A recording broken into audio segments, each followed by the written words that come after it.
Good morning, everyone. Happy Sunday.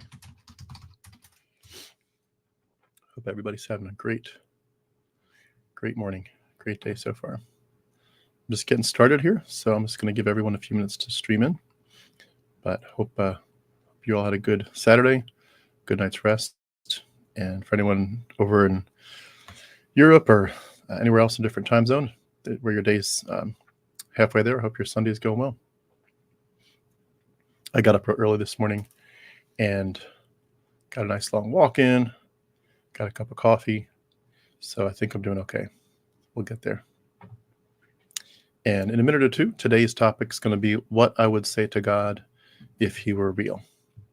I think it's an interesting topic because, there's a part of us that just kind of concludes, rightly so, that it's all not real. But there's also, hey, Ronan, good morning. There's also a part of us that admits that we felt like it was real, as we talked about yesterday. And so therefore it feels like we still have questions. And it's funny, but when you think about talking to God and you say, I can't talk to him because he's not there. He's never been there. Even though that's true, it still feels like there's some things that remain unsaid that need to be said, if you get my drift. And it's kind of like, it reminds me of the idea of if you've had, say, a parent that died prematurely, and I'm sure in the mix of people that are watching my channel, that there are some people that have had that experience where your parents died and you had some things to say to them, whether it was just to say, I miss you, or, why did you do this, or what happened here? You want answers, or you just want another hug, and it feels like you want to talk to them. And maybe the best thing you can do is go to their gravesite and have a kind of a conversation. And in your head, they're not listening, but it helps. And I think in some ways, that's kind of what I'm doing here, is just saying, I know God's not there. I know it's not even that God is dead. He's just never existed. But it's kind of like a beautiful mind when you realize that those characters were never real, but they were real to you. You still have some things to say to kind of wrap it up. And in some ways, you need that closure. So, hey, Lewis, thank you so much for joining from Australia. So I'm going to jump in here. I do want to mention that I've got a lot of questions here, but I'm going to do it in two kind of ways. I'm going to start with some very generic questions this time, and then I'm going to move toward more specific questions. I'm going to do like a follow-up, at least two of these. Maybe I'll do another one in 2 weeks or 3 weeks or so. But if you have questions that you want to add, please add them in the chat for what you would say to God if you were real. And then I might read off a few of them now, but in case the list that I'm going through kind of takes a while, I might save that and kind of use those as my launching pad for your comments for the next one. Because I think it's going to be easier to, it's going to be a lot easier to basically do this where we go very generic and broad level, because there's an awful lot of ways in which when you look at these issues, you could say, well, what, Jesus, why did you do that in the Gospels? And it's like, I was thinking about it in terms of if somebody is bowling and like you have a bowling ball and you might knock down all the pins, but you also might knock down just one or two at a time. If you could theoretically have a bowling ball that's the size of a car and you could roll it right towards the center of it, you're obviously going to knock them all down. What this is, that's kind of that idea. So I'm going to start with the big picture and then move to some specifics probably in the next one. Some of the big ones, they're going to be focused on themes of God's silence, his perceived narcissism, his psychopathic traits, and just things that generally lead to people to be disillusioned. And I think it's important to be honest about that, to be honest about what these questions are. So the first question is, why have you remained silent for so long? Why did I pray to you? Why were my cries for you to show up big, to move these big rocks in my life? Why do you allow your followers to beg for you to relieve their suffering, or to at least show up and say, I'm here with you through the darkness? You give us these psalms that clearly tell us over and over and over that you walk with us through the valley of the shadow of death, and yet um, it doesn't feel like it. It feels like things are silent, and it feels like there's nothing but going on but us talking to the wall. Now, a lot of us can't admit that for a while. A lot of us cannot admit that we're talking to the wall. We feel like that's just part of this process, is that we have to basically just wait for God. We're just sitting waiting for God. But despite the fact that we are waiting for God, eventually it kind of hits us. Okay, I think it's silent because he's not there. Now, if God, all these questions too, I always think about the fact that Christians are going to say, yeah, but there's answers to these questions. But if God is God, if he were real, he would know that these questions would be enough to lead you to lose your faith. And if there's that much at stake, um, there's that much where God knows that you're going to literally walk away from the faith and go to hell over these questions. Why wouldn't he say, whether that's a good question or not, I'm going to take care of it for you. I want you to be in my good graces.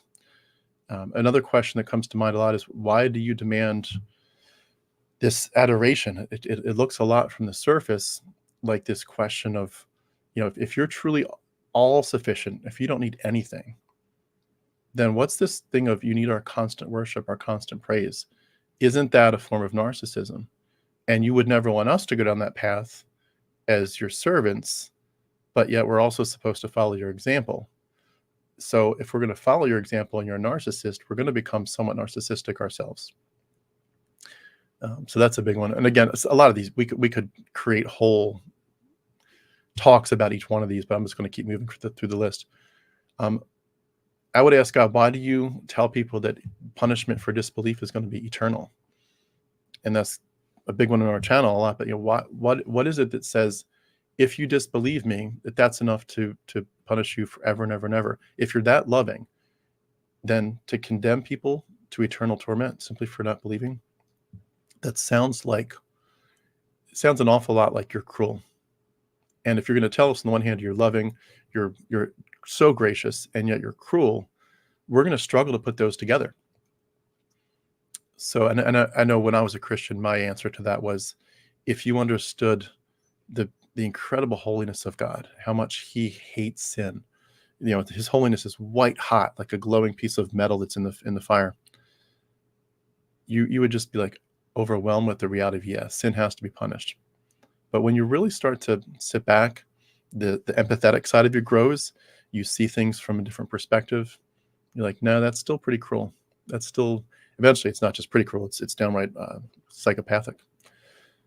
I would also ask God, why did you create a world full of suffering and evil? That's, again, some of these are going to be very, very obvious, but this world didn't have to have diseases and death and pain. And you could say, well, God, in some cases, God uses pain to bring people to himself.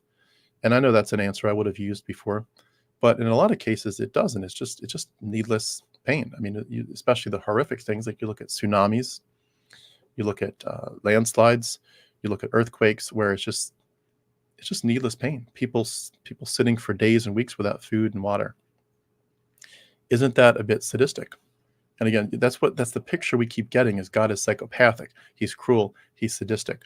Why not create beings in a way that they can eliminate even their own suffering? Or would you rather create them knowing that they're going to suffer? Why wouldn't you just not create them in the first place? Especially children. That's a horrific part of this, is children are often the worst sufferers on this planet. Children who arguably are not even at the age of accountability, according to Christian tendencies to think through that. Are they even culpable yet? They're not culpable for their belief yet, or their afterlife state. And so you're just sadistically torturing children. And when you think about things like, sexual abuse as well, which has been rampant in many church environments, you just think, God, come on, show up for the kids. If not for everyone else, show up for the kids. Seriously, the kids need you to show up and intervene desperately. Why would you allow and even command so much violence in your name? I mean, the atrocities that have been commanded by God in the Old Testament, where he says, go in and slaughter everyone, and even at times slaughter the animals. Like, what did the animals do to you? But slaughter everybody. You can take the young girls that are virgins for yourself, We're talking either child brides or worse. And I think a lot about that. I don't necessarily think about it, haven't thought about it recently too much, but when I first thought about that concept of like child brides, in addition to the fact that we're talking about child brides, which is itself a horrific issue, but you're also talking about child brides in a context where you've slaughtered their parents. So you're not only taking a young girl and making her your wife, you're taking her away from her culture and her language. You're also saying, sweetie, before our wedding, just so you know, like last week I happened to kill your parents. I was the one that stuck a spear to their side. But let's get married and have a nice life. I mean, the cruelty that Yahweh commanded that would be inflicted on the original sufferers and then on those that are left alive is unimaginable. You almost have to ask yourself, do you enjoy watching that? Like, do you enjoy? Morning, Derek. Morning, Ratzer. Morning, Chick Magnate. Morning, Lewis. Again, thank you all for joining me. But you do have to ask yourself, to me eventually, is there some sadistic sense in which God enjoys watching people squirm in their own suffering and blood? The chaos of it all. Does he enjoy watching bodies floating in the tsunamis? Because that's what it comes down to. He could stop this and he doesn't. It does seem like God creates people with flaws and then punishes them for those flaws. So I'd ask him, why do that? Why create humans that way with flaws and then say, I'm going to punish you for it? A lot of that's bound up in free will, which we talked about quite a bit yesterday. But if you know that you're going to give us free will and we are going to fail, then why punish us for it? And isn't it somewhat, from God's vantage point, manipulative to create beings that are sort of destined to sin, demand that they worship you, and when they don't, just turn them all over to hell? It seems like he's creating people with flaws on purpose. He could have changed it so that Adam and Eve were able to see past the deception. He could have made them wise enough to see past the deception of the serpent. He could have created them with wisdom beyond their years so that they could have said to the serpent, of course not. We trust Yahweh. It just doesn't make sense. It seems like at times God demands loyalty over morality, where he's saying to people, I want you to be loving and I want you to bless the planet, but then I also want you to, again, slaughter everybody. I want your blind loyalty, your blind faith over your ethical behavior. It seems like a bit of a tyranny, He's demanding allegiance even when it conflicts with your moral integrity. There are so many of us that escaped Christianity because of that specific issue, where we said, I know that I love Jesus. I know I love Yahweh. I know he's my father, but he just doesn't seem good anymore. He seems like a tyrant. And I've got this allegiance and this faith going on, and it conflicts. I look at the Old Testament especially, and I think, there's just no way. There's no way that I can love this God, and yet I must. There's the question, of course, again, with all the violence, why did God cause or allow it? But you're talking about things where I think, like zooming in on people's specific lives, people being so miserable, people being slaves, people being inflicted with violence, perhaps for their entire lives. How does God justify the suffering that he's putting on innocent people? And I know that Christians will say, no, nobody's innocent. But when you really look at it, that is actually what's happening. There are people that do not deserve this. And a lot of it, of course, over the millennia has come down to simply money. Who's got the money, who's in charge, and who's not? Who's the person that owns the slaves, and who's the slave? So because of money and because of culture, people are endlessly suffering for no reason. And God never really changes it. Going back to the silence issue at the beginning, why didn't God make his existence more obvious? I mean, if there's that much at stake where you have to believe, knowing that some of us at least would say, I just don't see the evidence. I see evidence of a beautiful universe. I see evidence of order. I see evidence of some pretty cool things. It's not all chaos. Some of it's order, some of it's chaos. But I see some things that make me think twice about maybe there's someone that created this. Maybe there's a first mover.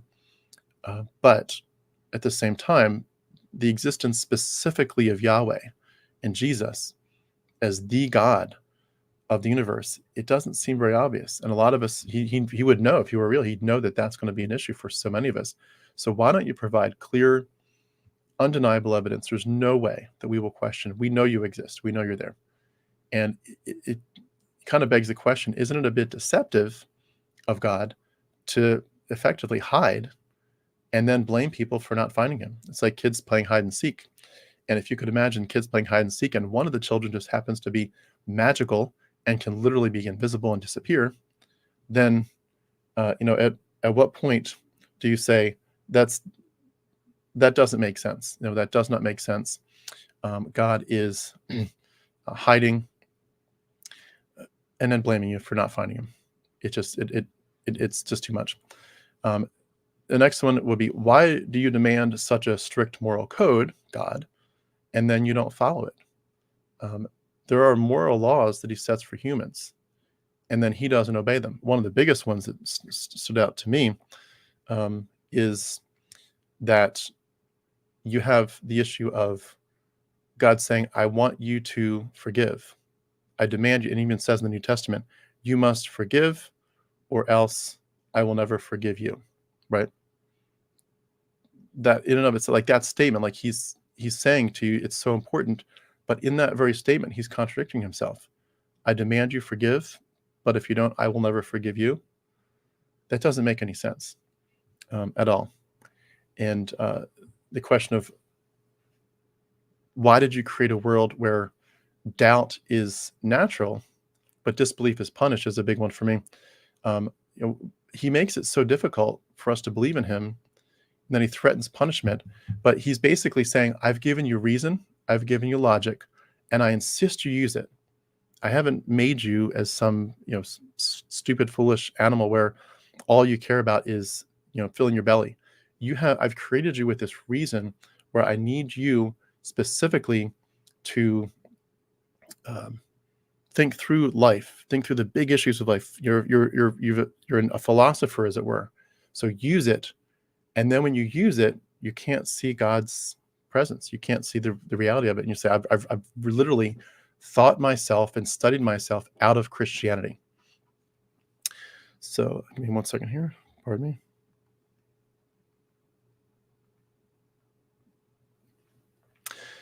It seems like God often values obedience over love and compassion. It seems like he's saying, I want your loyalty, I want your obedience, and that's more important even than kindness, empathy, and understanding. I want this authoritarian, unquestioning obedience. And I mentioned that earlier, but I think it comes out specifically with some Christians that I've seen in the last few years where they've literally said empathy is a sin. And it's really fascinating to see that evolve. And there's literally Christians. There's just one guy in particular that has a sermon called The Sin of Empathy. He's telling Christians, we're fighters. Don't worry about hurting people's hearts. We're here to establish the kingdom of God on earth. And that's all they care about is they and you can see it's a lot of it's about power, of course. But the unquestioning obedience is a big deal. The idea of Jesus being sacrificed is a big one. Why would he allow his son to be sacrificed if he is the one that makes the rules? He's omnipotent. So if he's got all the power, why does he require the blood sacrifice, this brutal death of his own son to forgive sins? Why can't you just say, I forgive you? Isn't that grotesque, really, when you come down to it, to demand a blood sacrifice of humans? And if you're trying to make a point that human sacrifice of all things is especially horrific, and I will never approve of humans being sacrificed. That is like the depths of your depravities if you sacrifice each other. But then when you get to the ultimate pivotal point of history, you're going to say, let's sacrifice a human. Let's do it. I'm sorry, but you're contradicting yourself again so much. Why?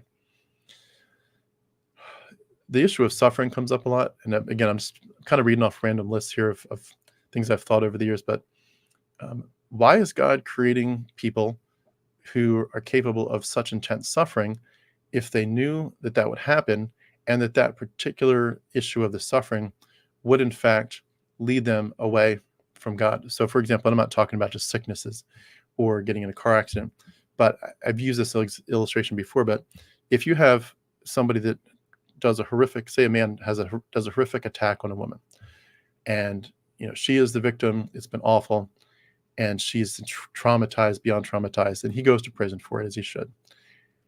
And then he gets saved in prison, as often people claim to. He gets saved. He's now going to heaven, right? Well, she ends up traumatized. She can't sleep at night. She's afraid. She's afraid of the dark. She cries herself to sleep every night. And she just says, I just can't believe, God, that you wouldn't show up and have stopped that. And she ends up disbelieving and going to hell. Well, this guy that perpetrated the whole thing goes to heaven. That doesn't make sense. Hey, Truth Seeker, thank you so much for joining me. Hey, All Six and Pinky and Miss Big Up, thank you so much for joining me. So good to see you all here. Another question that I would ask God is why are your teachings inconsistent and open to such interpretation and wild variations? And in addition, why are there so many people that are claiming to have the soul interpretation and tricking people, saying, if you're really a Christian, then you're going to see it our way? Everything from is Genesis 1, 2, and 3 literal, or is it possibly metaphorical? Some Christians will die on that hill and say, if you don't believe this is literal and the earth is 6,000 to 10,000 years old, you've literally undercut the whole Bible. And other Christians are like, nah. Every passage, excuse me, every passage is open to interpretation.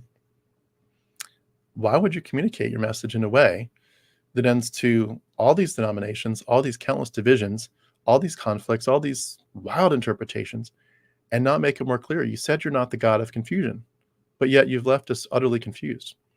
I mean, do you have, at some point, God, you have to take responsibility that you have been unimaginably negligent, these ambiguous messages, and then you're going to blame us for misunderstanding it? That doesn't make sense. And, over years of being in church and Bible colleges and mission school, I've seen every interpretation go every which way. And of course, doing this channel, I interview people all over the place, JWs, people in cults, people in Pentecostal groups, Calvinist groups. There's so many different ways you can interpret the Bible. God left it open to wild interpretations. He's got to be answering that. Why did you do that? And if you really wanted us to know you, why don't you make it clear? Why would you create a system where some people are chosen and others are not? Why favor certain groups or individuals? He said, Jacob have I loved, Esau have I hated. That's incredibly divisive. You're creating distinctions among your own beloved creation. Why do that? Why have favorites? Why say I'm going to speak to this group, but not to the whole world? Does that really make sense? The tribalism that it creates, the sense of arrogance and the pride in the people that get picked, the sense of, oh, I guess I'm not that special from everybody else. The distinction of Jew and Gentile. And then I've strangely in the New Testament say, there is no distinction anymore. I've decided there's no Jew or Gentile, male or female, slave or free. We're all one in Christ. Well, why don't we just one in Christ from day one? It doesn't make any sense. The ability for somebody to say, God picked me and he didn't pick you, the danger that can do on so many levels is off the charts. Another one, why did you, still getting over, I had bronchitis a few weeks ago and it gets deep in my throat sometimes. So apologies there. Why did you give us the capacity for doubt if there was so much at stake? And again, some of these are going to overlap with others. I'm sorry, there's going to be some repetition. But, you created us with a mind that questions. And then, aren't you being somewhat contradictory to value faith while designing us in a sense to doubt and to be skeptical? I think that's a big deal. He's giving us this capacity for doubt. And if there's so much at stake, answer the question, where are you?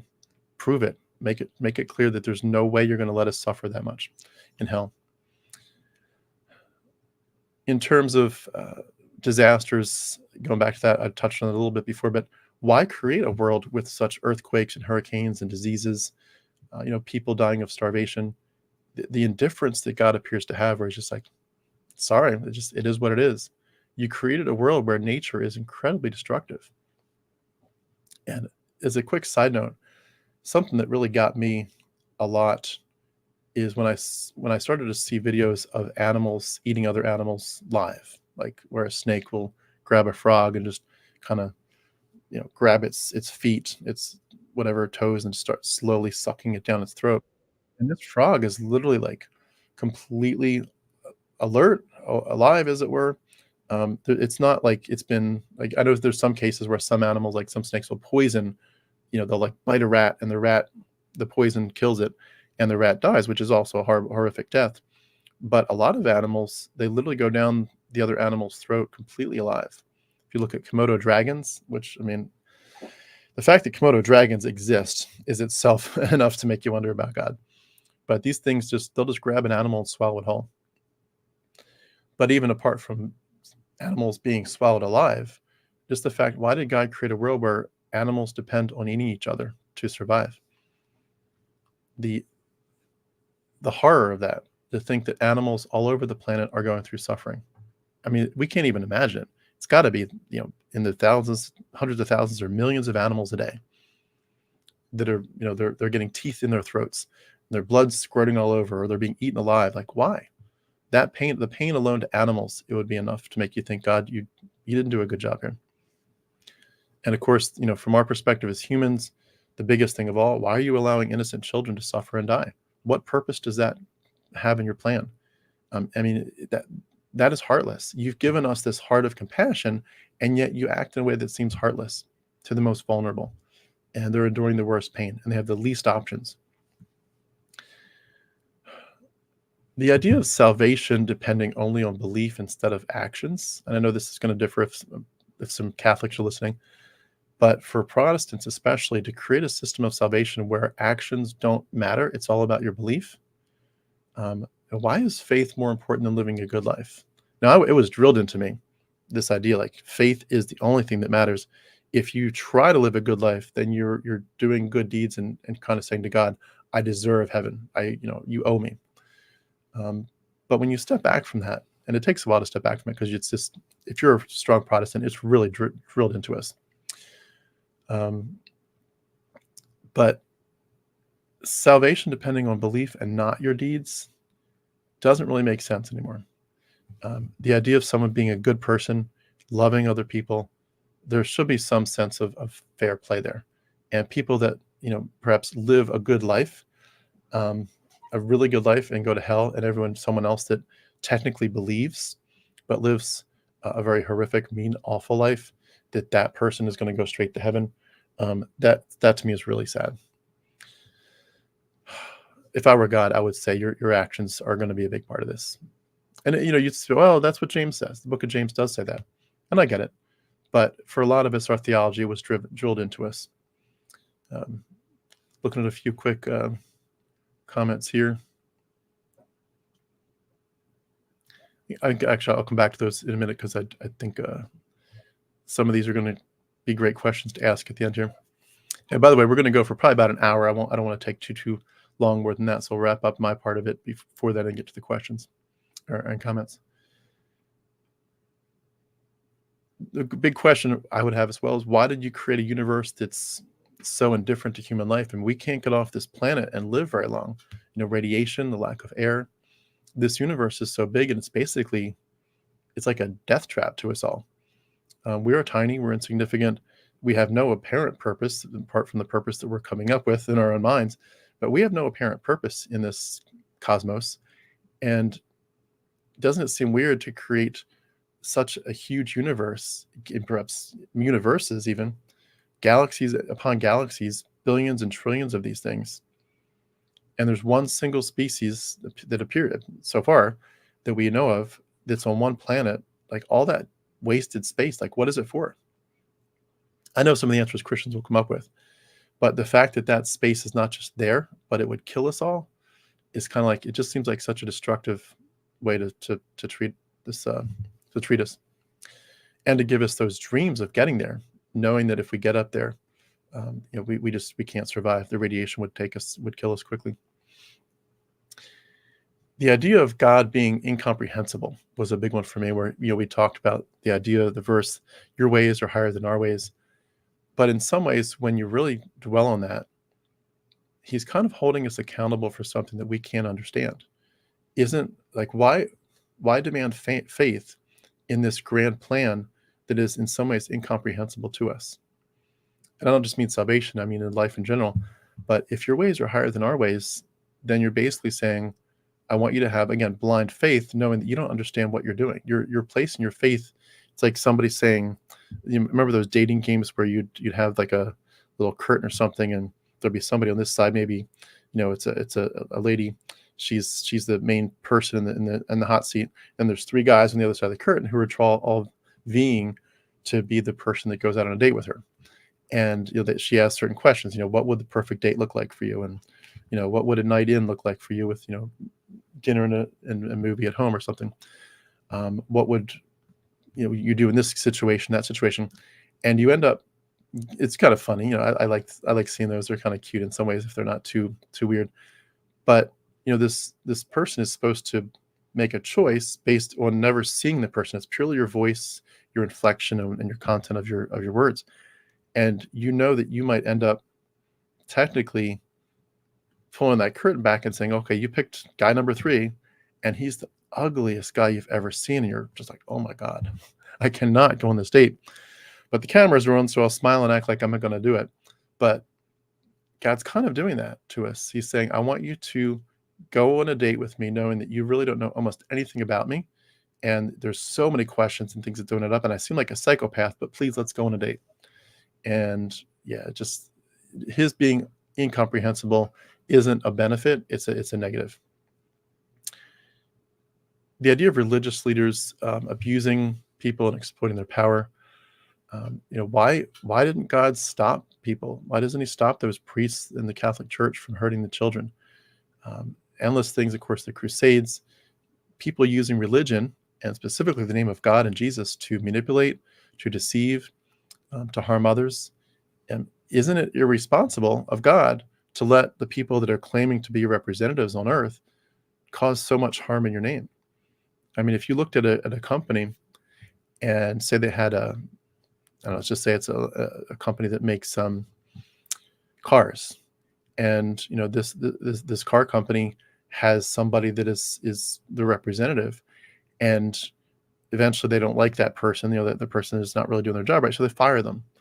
But the person continues to make commercials. They continue to do rallies in this car company's name and say, look, these cars are wonderful. These cars are this or that. That company's going to sue their ass off, say, you're no longer a representative. You're not. And especially if there's serious issues where it's like, you're literally lying to people about our cars. So at what point does God take responsibility for his spokespeople lying about him? Why doesn't he show up and shut them down or just kill them? Take them away, take away their voice, take away their swords and knives back in the day. But no, he lets people misrepresent him for decades, if not millennia. It's insane. Let's see here. Looking through my notes here.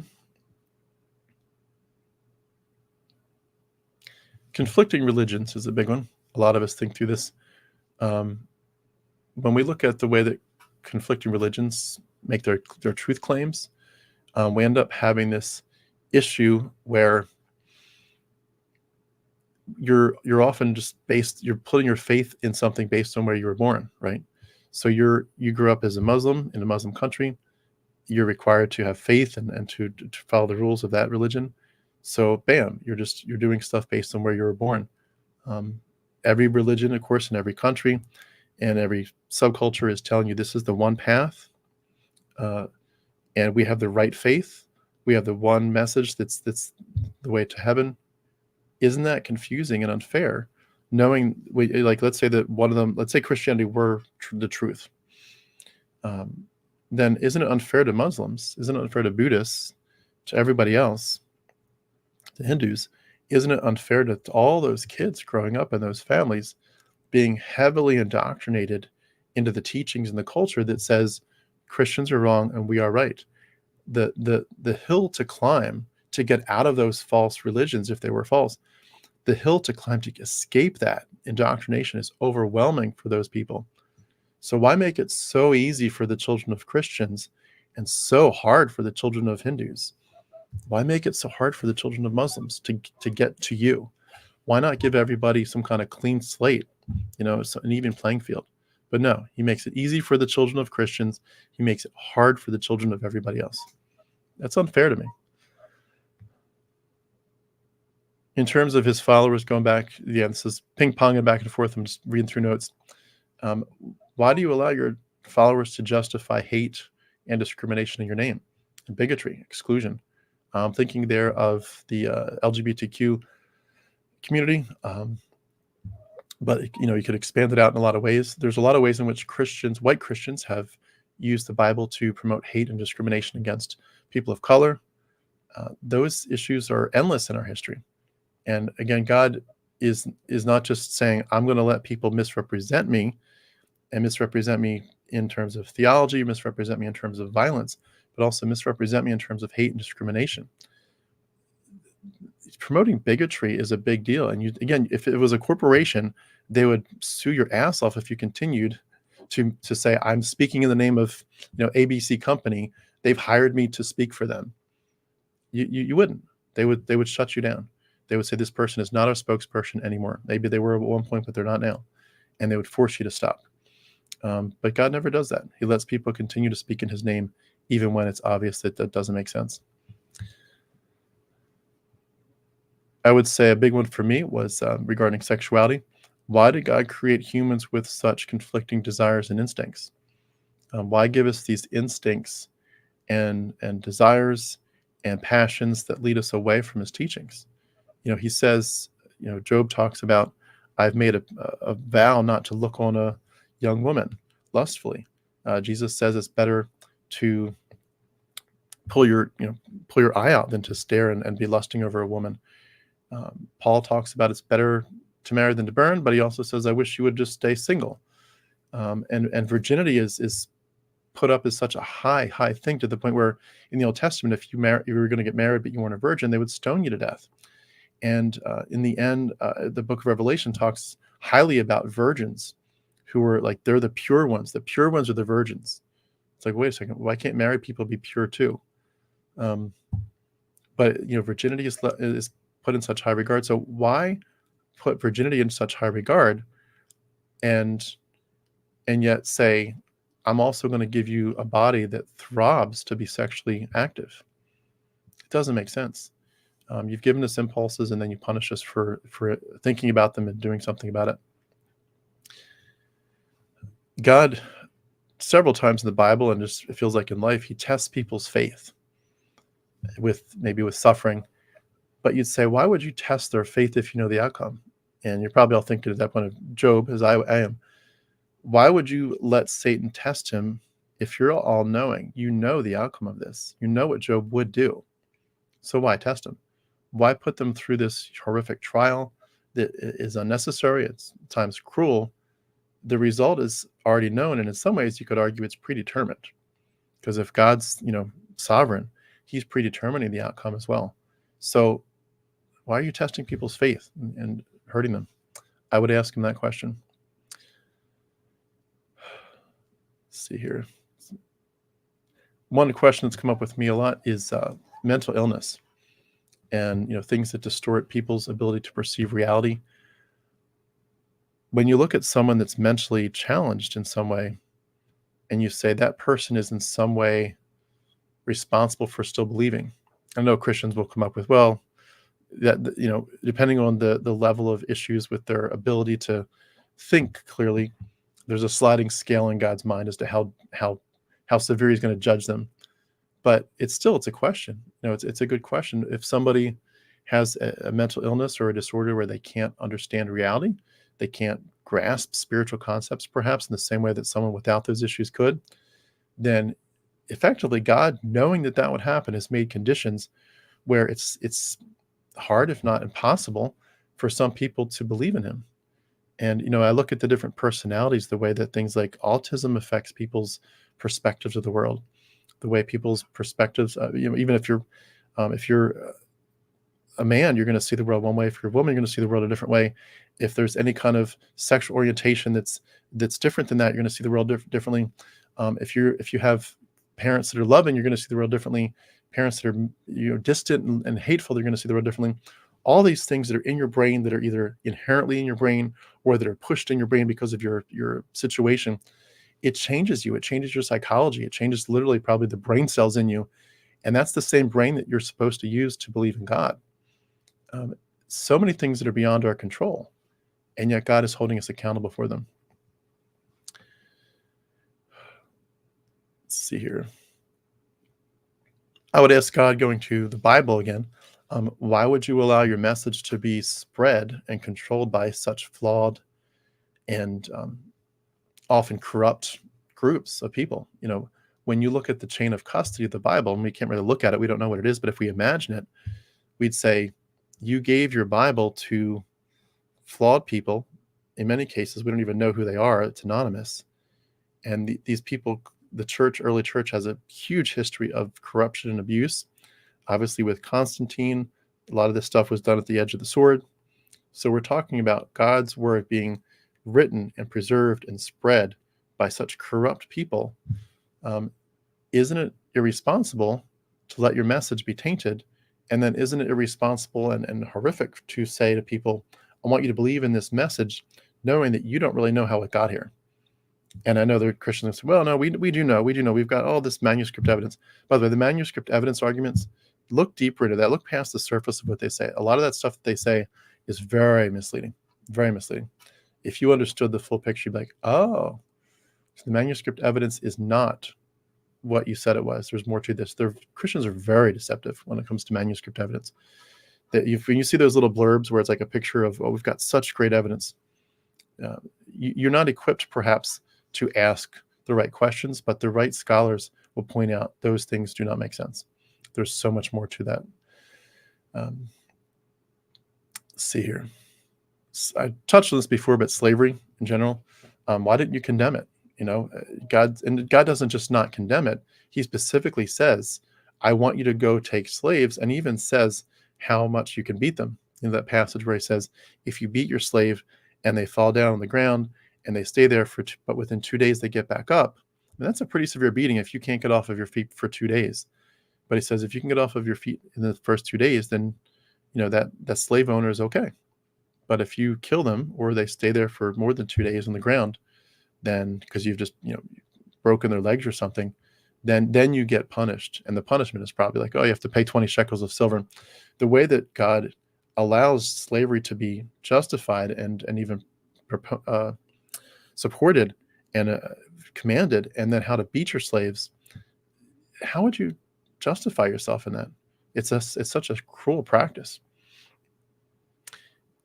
When you look too at I know everyone says this, but when we look at the commandments, several of the commandments, like the top 10, are God just saying, worship only me. There's no God but me. And so you end up having a real opening where God could have combined one of those things, just make it real simple, but tack into one of the top 10, don't own slaves. I know everyone's been saying that, but I think it's true. It's worth repeating. God could have easily made it a big deal. Again, some of these are going to ping pong back and forth, but I'm kind of looking at them from different angles. But so my notes are kind of garbled back and forth. But why did you create a world where pleasure so often leads to sin? We're talking about things, of course, like sex, but wealth, power, so many things that are really fun and beautiful and pleasurable, they lead almost inevitably to some kind of moral failure or a temptation. Like that phrase, what do men in power want? They want more power. How much money is enough? Just one more dollar. I want more and more and more and more and more. And God could have changed pleasure. And I think too about the biblical story of the ability of the angels, the watchers, that fell to enjoy pleasure to have sex with the human women. Why create angels with the ability to have just make them genderless? But he has to make angels with genitals, and they end up, and he knew, a third of them would go have sex with human women and create these giants that would require the flood. So like, why do that? Why do that at all? So many questions about that didn't make sense. God's will is a big one. There's so many different interpretations of his will in our lives, in general, but also specifically. And so I remember many times where I was in so much angst over, God, what do you really want? What do you want us to do? And you have so many stories where people will say, I clearly saw God leading, case in point, a lot marriages where it's like God said, this is your spouse. And maybe both people said, yeah, I feel God's peace. We're supposed to be together. And 5 years later, they're divorced. God says, to them, I want you to start this business. And they go bankrupt in 5 years. It's like, well, was God in that or not? God wants me to found this church, and a few years later, you step down in moral failure. Did God want you to do that church or not? So many things like that regarding his will that it looks more human than divine. Let's see here. I would ask the question of, this is going back to hell a little bit. It seems like it's a system where people are judged, of course, for eternity, but it seems like their life is so finite, so short that you're leading to temporary actions leading to eternal fates. It does seem disproportionate. So I would ask the question of, why can't people have a second chance after death? Why, even if you were going to say, I'm only going to give you one more chance, like I'm going to put you in hell for a year, and then we're going to talk about it again. And of course, you would think that most people, if they're truly in an actual literal flame of fire, would say, I believe, and I'm sorry. Even 2 minutes would be enough. But whether it's whatever that would look like, why can't God give us a second chance? That doesn't make sense. And when you look at your parenthood, you as a human parent would give your kids endless chances to make things right. Of course, sweetie. Of course I forgive you. Now let's make the right choice. But God can't do that. We're better human parents than he is an eternal father. This is a smaller one, but one that I do ask. The moral superiority that a lot of Christians have is a big deal. And I would ask the question of, why, God, why do you let some of your followers really believe that they're better than everybody else? A lot of people really do struggle with that, and it comes out in a million ways. But when you have moral superiority among believers, and often theological superiority, like our theological structure, we're Calvinists, so we're the best. We're Pentecostals, and we have the Spirit. We've been baptized, and we speak in tongues. Everybody's within Christendom is finding some way to say we are superior morally or theologically. This arrogance and this judgment, it doesn't seem like God set this up in a way where humility and compassion rule. And that's again another question I would add to this. Let's see here. I was involved in missions for a while. I went to New Tribes Mission. It's now called Ethnos 360. I went to New Tribes Mission Institute for a year. But one of the questions that comes up is, what about the people that have never heard? And when you look at human history as a whole, not just looking at like how many people haven't heard today, what are the percentages? And it's probably relatively small. If you say, of all these little pockets of tribes compared to the billions of people around the world, I don't know what the actual number is, but it's probably comparatively pretty small. But when you look at all of human history, so many cultures where they're not going to hear about Jesus, or if they hear of him, it's just like it's a reference, in a book. Kind of like if someone said to me, do you know what Hare Krishna believes, and do you know what the character Krishna was all about? I'd say, well, I know a little bit, but not much. Krishna is just the name on a piece of paper to me. For a lot of people, even today, Jesus is just a name on a piece of paper. It's not like they know the gospel. So why create a world and a world history where the majority of people have never heard of you and never will, don't have a chance to, and even if they hear your name, they don't have a chance to believe because they don't have the message. And they're living in a place where the indoctrination is so intense that they are only going to say, no, that's garbage. And they know that if they do choose to believe in Jesus, they're going to die. I mean, putting people in that spot is so bizarre to me. Billions of people live and die without knowing the message of Jesus. Is it fair to condemn those people who never had a chance to believe? And a lot of people, I think, have rightly pointed out the idea that maybe God is going to give all those people who never had a chance to hear about him, maybe he's just going to let them right into heaven because they really can't be culpable for their ignorance. But then that does put missionaries in a spot where it's like, you're going to places to share the gospel, to plant churches, but if you just left well enough alone, they'd have all gone to heaven. So it's a weird conundrum. Let's see here, just going through my quick list. I would say a big one for me, things like random tragedies, accidents, events beyond your control, everything from kids getting cancer to car accidents to airplanes going down. It seems like life seems very random. It seems very tragic. And, that obviously leads all of us who are still here and alive to treasure our time and to hug our babies tight. But why would you allow so much random accidents? It leads people to feel like this world is very unsafe. And I think there's a part of religion that might be using that to their advantage, where they're saying this world is not your home. The rug can be pulled out from under you at any moment. So therefore, trust in God. But at the same time, it's like, yeah, but this is our home. God did make this our home for now.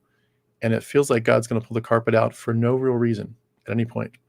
And, I'm today I'm going to be fine. And within a year, I'm going to be taking cancer medications. And a year later, I'm going to be gone. And we all know that that could be for any of us. Living like that puts us all on edge. And if you think that God's in control, then you think God is kind of capricious and is kind of unloving, especially when you're looking at something like a mother that dies and leaving 3 or 4 kids behind. Crazy world. I would ask God about issues regarding, this is a little bit personal, but loneliness and despair. Why create a world where so many people feel isolated, feel unloved? The cruelty of people suffering emotionally with no relief. There is so many people hurting, and that obviously leads in many cases to mental health issues. But why, if you're there and your biggest thing is, I want to make you, my children, feel loved, and I'm like, we're gonna have this eternal heavenly family. So why create a universe and an earth and a society where so many people feel so alone and unloved for their entire lives? I know it's in some ways a smaller issue, but it does cross my mind quite a bit. So many people suffering in silence. And I like to make the joke, I like to suffer in silence, but audibly. But a lot of people are hurting in life. And it doesn't seem like God really cares to intervene too much. Let's see here. One of the things that's struck me a lot when I was deconstructing is the idea of deception. And I'm going to look at this from 2 different sides. But the Bible talks about God being the author of truth. The truth will set you free. He is the way, the truth, and the life. And yet God also says that he sends deceiving spirits on purpose to trick people. He says that Jesus talks about he doesn't want to go to certain people because he doesn't want them to believe. And so it's this weird reality, this weird just conundrum of, God, if you are the truth, then why are you so intent on also deceiving people? And he hardens Pharaoh's heart and hardens other people's hearts. But in addition to that, sort of as a side note to that, it seems like just deception and lies in life often do lead people to success. And wouldn't it be a cool world if whenever somebody lied and deceived and tricked people, that it was just like they just always failed. They just always failed. It seems like deception and lies often does lead to success in this world. And so why that happens and why God would use lies on purpose to deceive people really, really is a question I would ask him. Let's see here.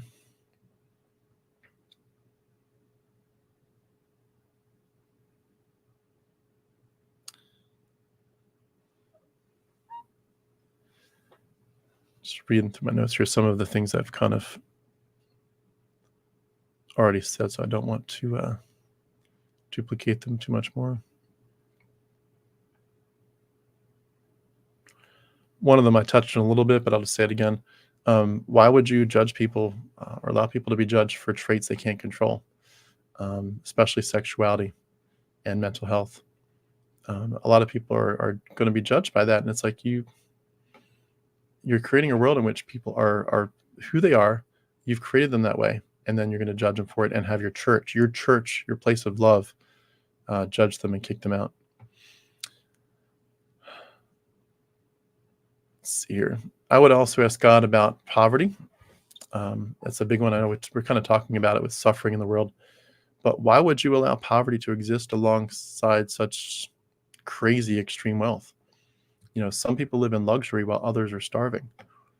Isn't it unjust to allow such a huge disparity in wealth and well-being? It really disturbs me, and I know it does just disturbs all of us, hopefully. And it hopefully drives us to do what we can to help people, but that doesn't make sense. I was thinking about that. There's that billionaire in India where he's got that huge tower that's whatever it is, 20 or 30 stories, and he's probably got a helicopter pad on it, and it's It's got a pool on, level 20. It's just, I think, he's got dozens, if not hundreds of staff to run his house, which is it's like a skyscraper, but it's just his home. And he's literally looking on slums. He's looking down on slums. Why God allows that is beyond me.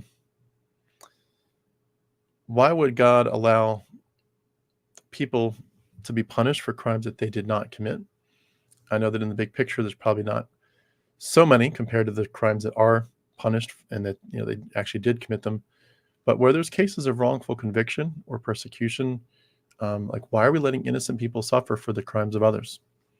I would ask God, why don't you intervene there? Some people literally rot in prison for 40 years before that gets overturned, or it never gets overturned. And in many cases, I think to earlier parts of our country's history, there were people that just because they were perhaps a person of color or some other issue where they had no money, they just sit and rot, and they had no one to represent them. And their life is basically just a prison cell. Like literally a prison cell is their life. And that's it. And they die. And God watched it all. I think I would ask God about moral dilemmas where there's no good outcome that's possible. There are situations where every possible choice is going to lead to loss. Every possible choice is going to lead to harm. Isn't it unfair to place people in situations where you have to choose between two evils? It doesn't make sense to me. I would like God to show up and make that, much more clear. Like, this is the right path. This is the wrong path. Choose me. Choose the right path. In terms of some lesser questions, again, I would ask God, why would you create a world where we have to, at least for now, exploit the environment to survive? We're doing endless destruction to our planet, to other species, and God expects stewardship of our earth, supposedly, and yet he's kind of made it so the exploitation is necessary for our survival. Why not create it in a different way? And I often think about, how there's some people, I don't subscribe to this, but there's some people that think that it's possible that the earth had earlier advanced civilizations that somehow died, right? Where ancient Atlantis or something. Again, I'm not subscribing to any of that, but just saying. But if you think, if there were humans, 200,000 years ago that had cell phones and had rocket ships and went to the moon and blah, blah, blah, and then something happened that killed them all. You think, what incredible wisdom and knowledge that died out, and we had to work our way back up to it. And we're just getting to the fringe of the lower elements of it. But, if we could have had rocket ships 200,000 years ago, imagine where we could be by now. And in that same vein, though, as much as that's just pure fiction, in my opinion, you think, but God had that knowledge. God had that knowledge 200,000 years ago. He could have given humans, ancient humans, the ability to understand what it would take to fight germs and diseases. He could have given us all kinds of ways to not exploit the earth, but to steward it in a better way. He could have given us the science and the knowledge to create solar panels from day one, and whatever the next iteration of that is. He could have helped us to harness the sun in a way that we would have never had to exploit this universe, but he never does. He knew that we would damage this earth to endless degrees for our survival, and he just said, have at it. I know Christians would say to that, well, it's gonna burn anyway. So I think a big one for me as well, again, going back and forth here, but a lot of people live in fear of death. A lot of us takes a sweet time, don't he? If you're talking about me, Randy, yeah, I take my time. This is like a slow list here. I just realized we're almost at an hour, so I'm going to wrap up in a minute and get you some comments. Maybe I'll put this one as the last one for today. But, people do live in fear of death. And the big question is simply, what happens next? So isn't it kind of cruel to leave people in perpetual uncertainty about their ultimate fate, about what happens after death? They have so much fear and anxiety. Why not alleviate it? But, oh, you meant God? Okay. Gotcha, Randy. Thank you. The biggest question of all is how does it end? To quote from the Truman Show, how does this end? whether you're going to die in the next day or a week, or you're going to die in 10 years or 40 years, whenever your day comes, there is a date for all of us. When that date comes, what's the next step? Is there any other next step in terms of what we would consciously be aware of? There is so much anxiety over that. And so why not make that clear? And I know people, again, Christians say, well, God did make it clear. After this is the judgment, and then it's heaven or hell. But I don't think that's the case. Obviously, I think that's mythology, which means that the God, if there was a God, that he's still left us with an unknown. So anyway, I was thinking that I was not near an hour, but wow, that hour passed quickly. So I'm going to put myself a little bit of a note that this is where I ended for my list. I'm going to pick it up in the next one, but I'm going to read through some of the comments real quick as we head towards a wrap up, maybe in 10 minutes or so. So thank you again so much for all the comments. I love seeing some of you are just like so friendly and kind, and you're just to each other and to me. I appreciate it so much. Appreciate the well wishes. And let's see here. All six says a judge can enforce law in a way that citizens cannot. Yeah, God can certainly intervene and make things different. Pinky, finally able to make a live video. Keep up the good work, Tim. Thank you so much, Pinky. Really appreciate it. Nautic Dixon says a very unjust God. Yep. Dustin Alker, much appreciation for all your work. Looking forward to a comprehensive compilation of all your research into roots of Christianity and Judaism. Yeah, I'm hoping to get that done sooner rather than later. Believe me, it's on my heart. Randy says, when it hits you, you become an atheist. If God exists, he's worth worshiping. Yeah. Or I think you mean he's not worth worshiping.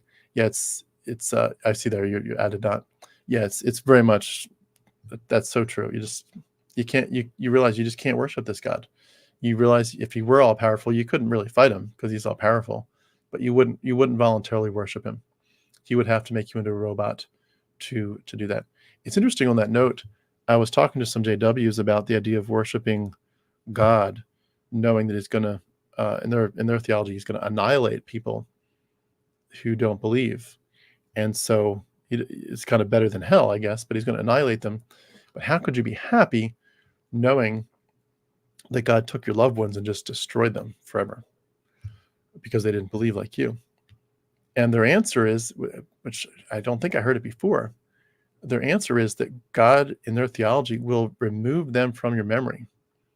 So let's say you had 4 children and 2 of them don't believe and they get annihilated in the afterlife and 2 of them are with you in paradise. You will not remember having 4 children. You'll only remember having 2. Yeah, that's pretty sick. God's going to wipe away your loved ones from your memory. That's some pretty nasty stuff. He's not worth worshiping. He's basically turning you into a robot. Pinky says, why could God and Jesus reveal themselves to other people back in the day, but now it will influence our free will? According to the Bible, Satan knows God exists and still chose not to follow him. Yeah, that's a big one. And all those other angels fell.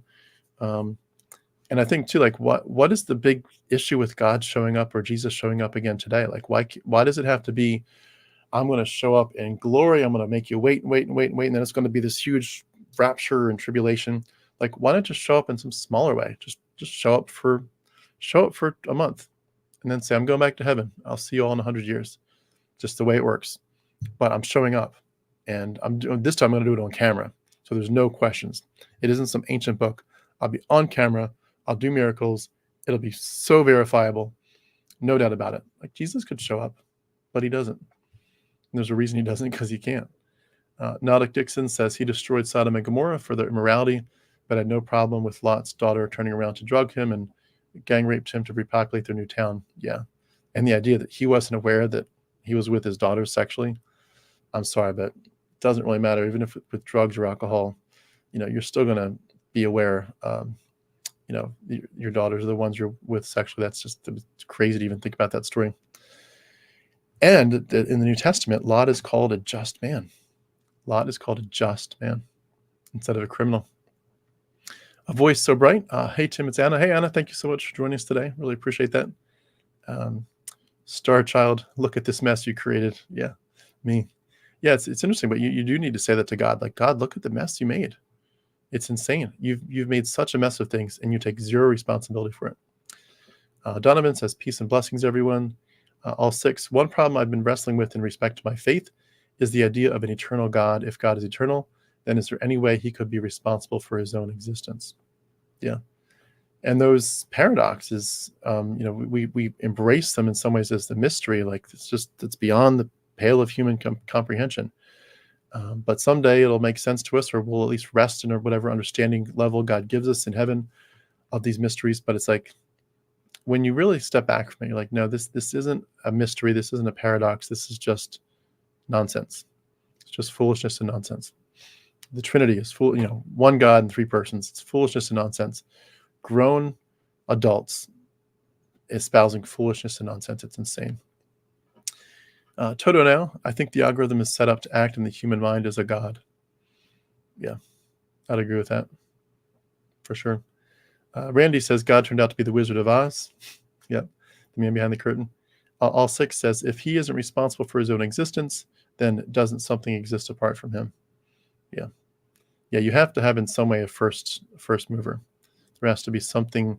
The dominoes are moving, but there has to be a domino that moves everything that was itself never moved. Agreed, 100%. In that worldview, God has to be outside of it in some way, outside of time, outside of the creation, outside of the concentric circles. There has to be somebody that starts it, that himself was never started. Chick Magnate says Komodo dragons have bacteria in their saliva. They bite their large prey and will wait till it dies over several days, then follow it around, then eat it. Horrifying. Yeah. I've seen some of those videos too. It's insane. They can take down like a buffalo, not because the buffalo is small enough to fit in their mouth, but just because the poison just slowly just kills them. It's crazy, horrific stuff. But I've seen cases too where Komodo dragons will like eat a baby something, and whole, just swallow it down. Miss Big Up says, yes, even some Christians say that their God is like a man of mystery until you pull back the curtain and see that it is a little lying person that existed. Yeah. And that's really what this is all about. This is like, we could talk all we want about what we'd say to God if he were real. And I think it's fascinating as a intellectual thought. But at the end of the day, what we're really saying is what I'd like to say to the insane, crazy men who made this garbage up. You guys didn't think this through. And we understand now that these are just people from the Bronze Age making shit up. Fire Unbeliever, great to see you here if you're still here. I think I would probably ask a more personal question, like, why didn't you give me a dad who loved me? And I'd ask him for specifics. Yeah. And I'm going to, in case you're still here, I'm going to be going into some more details on a more specific level. And I'm going to do this one again with the same title. But yeah, I'll be do through some more personal stuff like from my life. But for those of you that are familiar with my Harmonic Raw channel, there's the one titled something like sitting at the stairs, top of the stairs, quietly crying. Why did I have a dad who screamed and yelled at my mom, even though she was so loving? And the physical assaults, the horrific hypocrisy of him being a Christian school teacher and yet being so brutal to us. There's so many questions like that about why didn't you give us something that was just bare bones basics. And even in my situation, with my kids, those of you that know my situation, and I know many of you have been even, concerned about it, asking about it, and able to support me with the overwhelming legal bills. But, and I still need anyone that can support me. I really appreciate it. But, there's some questions I would have with God about, like, why are you letting this happen to my kids? Kids should never be choked. They should never be, their hair should never be pulled. They should never be dragged across the room by their ear. They should not be hit in the back, in the head, and the kneecap. It just shouldn't happen. They shouldn't be scratched and their arms twisted. And yet this is stuff that's, and kicked. This doesn't make sense. If God were there, why would he let this happen to my kids? And, we're talking about stuff that's, stuff happens a week ago. This is real, like these are real live questions, intense questions. Why God? Why don't you show up big? Why let kids be abused so badly? Miss Big Up says, yes, and why leave young, tender people to suffer, be busted, bleeding, and alone in the same manner, to be alienated and gaslit? Yeah, agree so much. A voice so bright, Tim Lee's lives are so helpful. Thank you so much, Anna. Appreciate your encouragement. Toto now says, I'd ask, where's the door and the key in the human mind to just release all of this and just live a bumpy, serene life? Yeah, agreed. So many of us, though, I love how so many of us, when we deconvert, confess that we have more peace than ever before. And in many ways, that has become the key for me. So Nautic Dixon says, like Apostle Paul, I'm crafty and I got you by deceit. 2 Corinthians 12:16. Also, Paul, I lied, but it was to glorify God. So what? Romans 3:9. Yeah, it's insane the way that deception is in some ways espoused as a legitimate option for God and for his people, for his spokespeople. Ms. Big Up says, yes, why give the insatiable desire in humans than for them to, as a consequence, be led into destruction? Yeah, and I think about that a lot in terms of sexuality. I mean, I was taught, and again, I'm beating a dead horse here with people that know my story, but I was taught that you shouldn't think twice about a woman in terms of her sexuality on any level. And so for me personally, if I were to, for example, like say I was sitting in church and a woman's wearing a blouse that like where the neck is wide open, and even if she like it wasn't low cut in the front, but it just could kind of sway back and forth and you'd see the edge of her bra strap, that would lead me into guilt for days, where I would, of course, look at that twice and three times. I'd look out of the corner of my eye as long as I could. I was desperate to see a woman's bra. And yet I felt like a criminal for it. I felt horrible for it as a teenager. Why create those desires? And also, this is a bit of a side note, but why create a world where the sexual desire for a young man kicks in at like 12 or 13 and he can't do anything about it? I mean, in ancient societies, you could do something about it by like 16 or 17. So you're waiting 3 or 4 years. But now a lot of guys, societies evolve where guys are often not getting, and I'm just referring to guys because it's, me, but we're not getting married until 25, 30 or later. So your sex drive kicks in at like 12 and 13 years old. By the time you're 15, you're ready to have sex 3 or 4 times a day.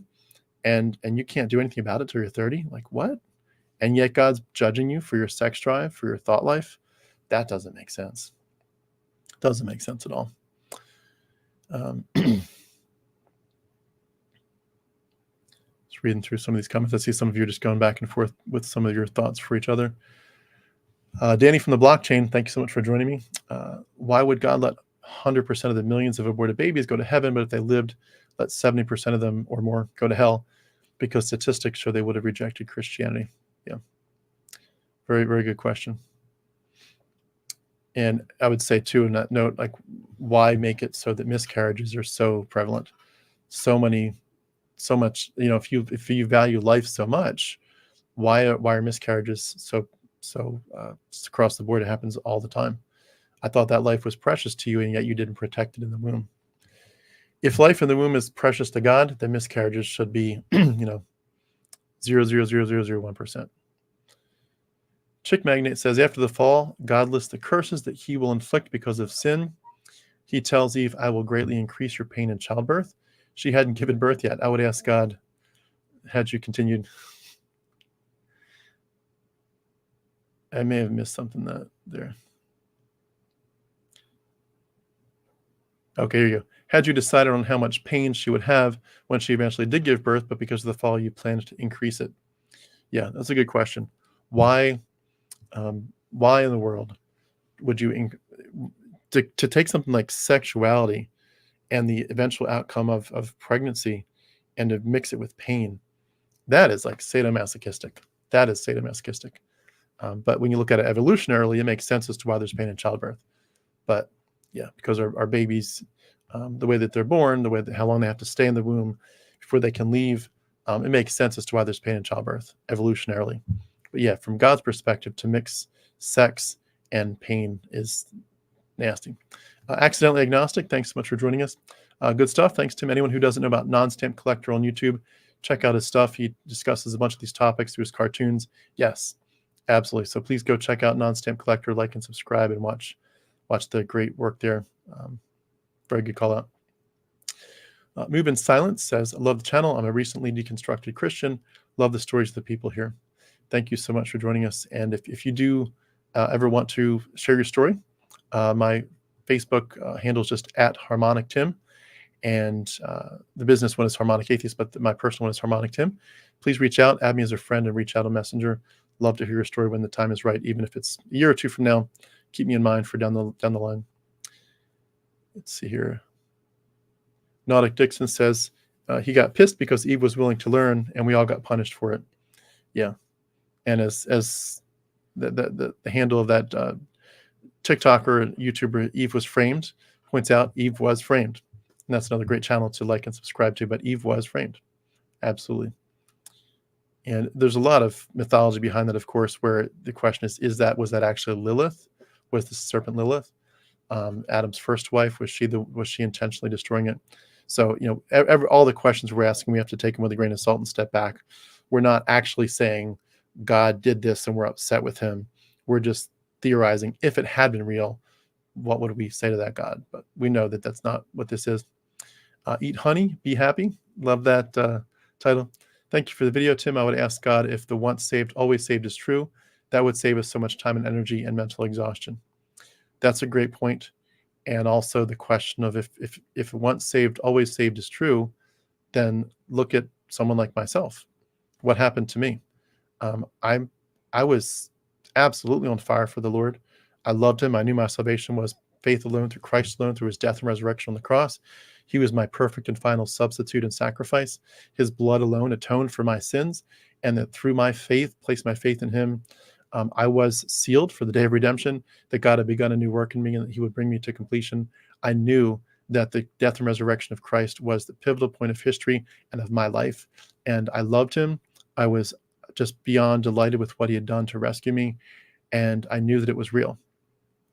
I knew I had no way to earn my salvation. I knew he had done it for me.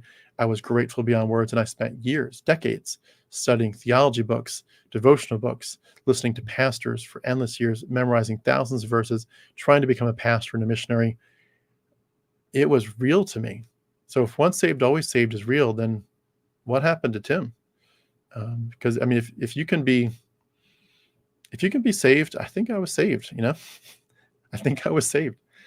This was as real to me as it gets, and it's still, like I said, the loss of it still hurts to this day. Toto now says, "Oh, Tim, I'm so sorry you and your kids are going through this. Thank you. I'm trying my best, and anyone who can support me or can direct me to somebody that's got some deep pockets, I appreciate the support. I have legal bills that are overwhelming right now. So if you know a millionaire out there who's got a yacht and supports secular causes, please feel free to let them know about my story. I would deeply appreciate the help. It's almost horrifying to think about the fact that kids sometimes can fall through the cracks in these cases simply because you can't pay a lawyer.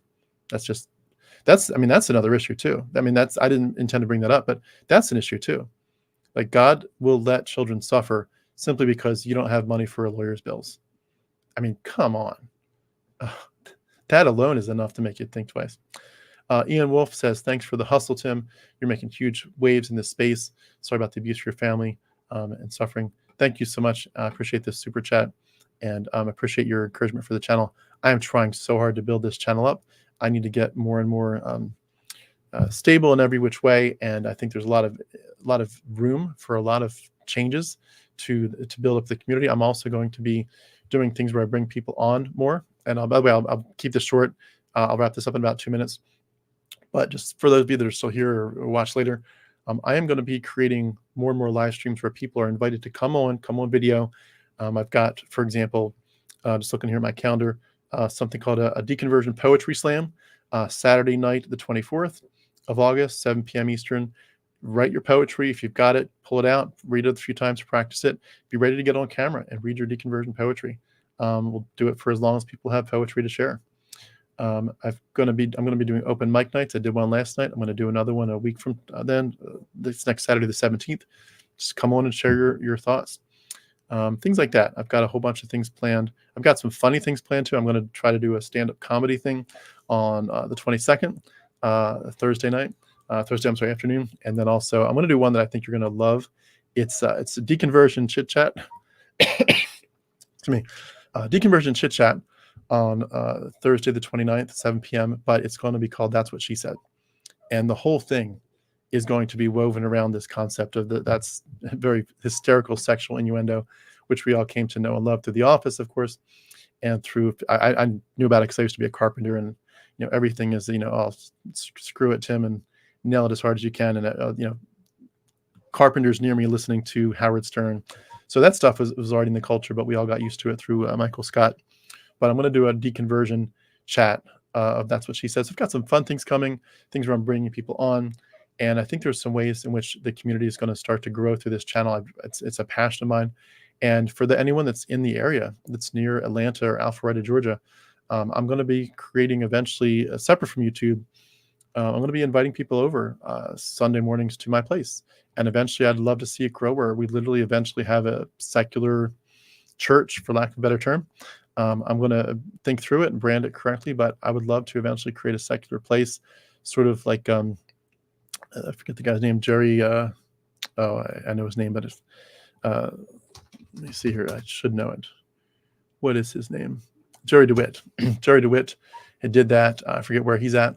But I'm trying to create a whole bunch of things like that, where there's literally a church that is going to meet in my home, the secular church, as it were. People who have deconverted, who just want to get together, meet people who are free of mythology in my home. Eventually, literally someday in a year or 2 or 3, rent a place or buy a place, have an actual place here above Atlanta where there's a secular community. It's huge in my heart to do it. And I think it's got to start somewhere. So I'm going to start with people coming over. There's a lot of ideas in my heart that I think are going to grow this and build the community. I'm so excited. And I really appreciate the support I've had. So many of you now, so many of you are coming up with such great ideas that you're sharing with me. And so many of you are also just encouraging me to build up the ideas I've got. It means the world to me. It really does. And I have a great need to get more and more financially secure. This obviously litigation, I've got 2 lawyers I'm paying, my lawyer as well as the guardian ad litem. And it's drowning me, and it's going to take a while to get back on my feet. And it feels like it's never going to happen, but I'm sure it will. But anything I can do to move it forward, I want to. So I'm working double time. I'm often working all night. I'm up many nights. I'll go to bed at 8 o'clock or 9 o'clock, and then by 1 or 2 o'clock, I'm up and working again, and go to sleep again from 3 to 5, and up again and do it again. But I want to push this forward, and I want people to be proud of me and proud of this channel, proud of the people that are coming on, proud of the interviews, and I think there's some good things coming. So please keep the ideas coming. 2 last comments here, and I'll wrap up. Ronan of Stag just gave a super sticker. Thank you so much, Ronan. I appreciate your support very, very much. And Toto, now you'll be the last comment here. Do you accept paintings shown in the poetry slam? I would love that. If you have a way to come on and share a painting and kind of talk about what prompted it and what it means to you, I'd love that. So paintings, poetry, songs, all of the above. If there's something that your deconversion has inspired you to flesh out, your emotions and your experience, share it with the world. We'd love to have you. And if it goes well, I think it would go well. I'll probably start to do that on a regular basis, once every month or 2, and hopefully it just takes off and people feel like this is becoming a bigger community. I think I've been doing the regular interviews for a long time now, for 3 or 4 years. They will continue. They'll always be the bread and butter. But I want to kind of round it out and add to it the sense of community for those that want it. For those that don't, that's they can just stick with the regular interviews. But I think there's a place for more for those that want it. So Toto now says one more thing. John Larson, ex-Mormon, also did secular church. Great guy. Okay, I'll look. Thank you for pointing that out. I'll look into his work and see if I can take some pointers and some hints for how to make it successful. But all cylinders are firing. We're going to make it work. And I do have some more live streams this week, just so you know. The ones that are coming up this week are, got one so far scheduled for Wednesday afternoon. I might do another one Wednesday evening, but Wednesday afternoon, I've got one on how Christians use repetition to numb, hypnotize, and indoctrinate us. Repetition's a big deal. I'll have another live stream on the Thursday the 15th, to be decided what topic. I've got one on Friday, titled Christianity is a System of Selective Perceptions and Feedback Loops. I think if you can watch it, that'll be pretty cool stuff. Again, a lot of the stuff that we do when we deconvert is realizing we've been psychologically manipulated. And sometimes you just kind of give it that broad picture, like, yeah, I've been manipulated. That's enough. I sense it. But sometimes you really do have to dive into how was I manipulated? What did they do? So I'm going to talk more detail about that. And then I do have several other live streams that I'm going to be doing on next Saturday. So excited to bring it all to your attention. And with that in mind, I probably should wrap up here. I've kept you all longer than I thought, but thank you so much for, Ronan, thank you so much for your message. I'll check it out. And thank you all so much for your support. Really appreciate it. And I hope you all have a great, wonderful day. Talk to you soon. Bye-bye.